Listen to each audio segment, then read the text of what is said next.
West of Santa Fe, the Jemez Mountains offer a setting of remarkable beauty and fantastic geological formations.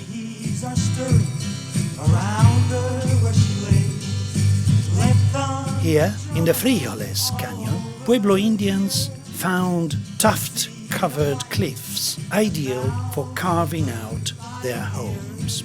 I am in the Bandalier National Monument, named after a Swiss historian and containing some of the most unusual and interesting ancient ruins in the southwest. A 1.5 mile long trail leads me past the cliff dwellings and restored ruins. Rough-hewn ladders reach to the carved-out cliff faces. Make him a leader, make him the chosen one. Some of the dwellings were rock structures built on the canyon floor. Others were produced by voids in the tuff of the canyon wall and enlarged by human action. He'll love the sky.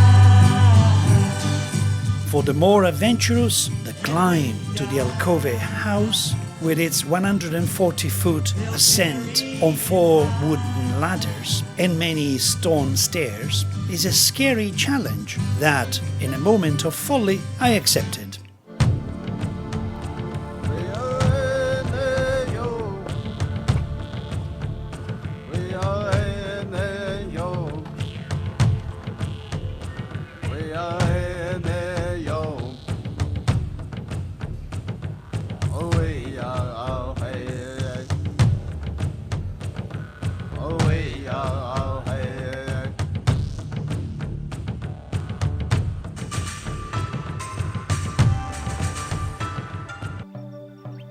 After driving for hours on twisting mountain roads into the heart of the Gila wilderness, located in southwest New Mexico, I feel like in the middle of nowhere, surrounded by breathtaking natural panoramas.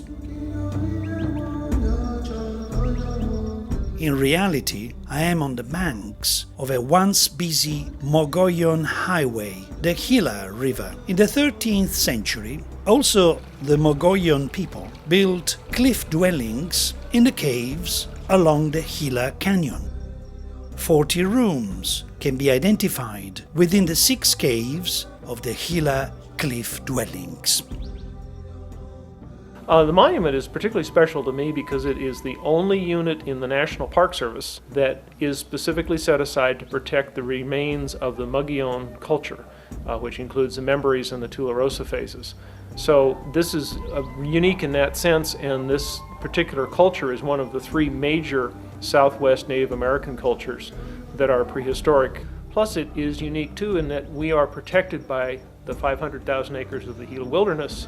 So you see it today as it pretty much was 700 years ago when the people were living here. The site here is littered with small pieces of broken pottery. And when the site is excavated, the pieces of pottery will tell a very important part of the story. And the significant thing about this piece of pottery is that it's right along from the rim of a jar.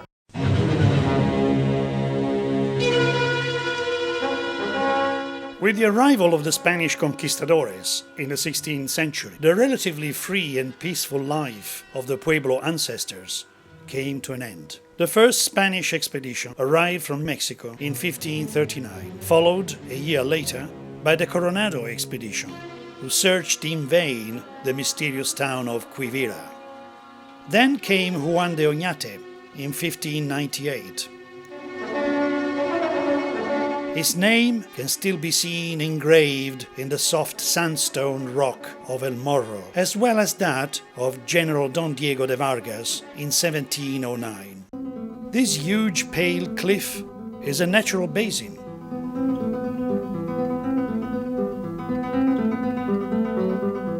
Permanently filled with fresh water, which became a welcome rest for ancient travelers. I could see thousands of inscriptions here. Perhaps the notion of immortality compelled people to write their lives into rock. The Spaniards brought also Franciscan friars to convert Indians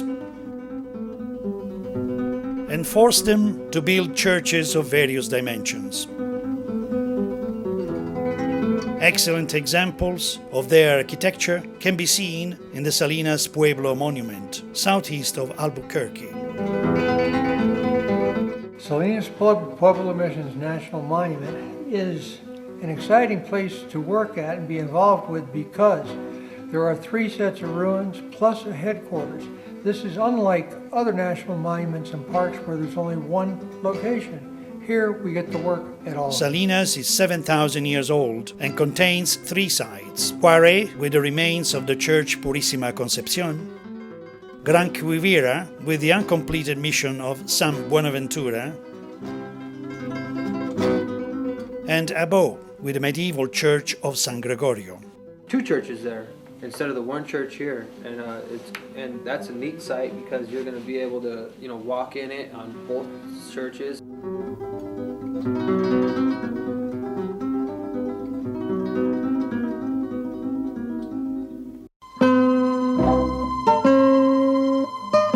By 1680, the Pueblo Indians reacted by burning churches and killing priests. But 11 years later, the Spaniards recaptured the land and rebuilt bigger, fortress-like churches with octagonal-shaped towers, like the Church of S.José in Jemez, or the Mission Nuestra Señora de los Ángeles de Porciúncula in Pecos.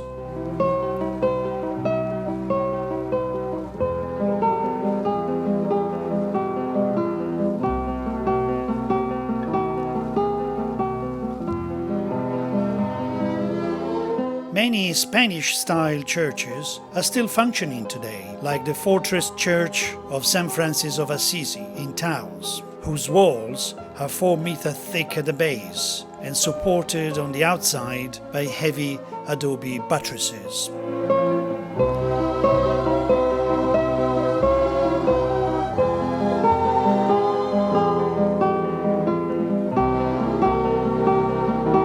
Some are located in the heart of Indian pueblos, like the Church of San José de Gracia at Las Trampas, of rustic simplicity.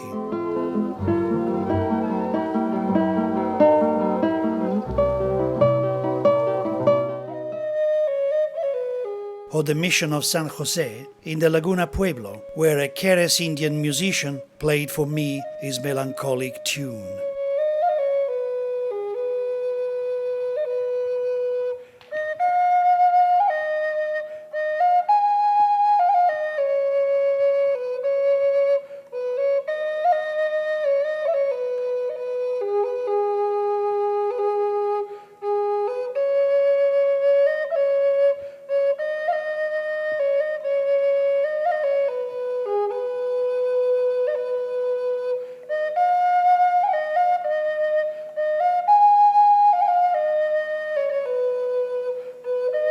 Or the Santuario de Chimayo, also called the Lourdes of America, because it attracts thousands of pilgrims.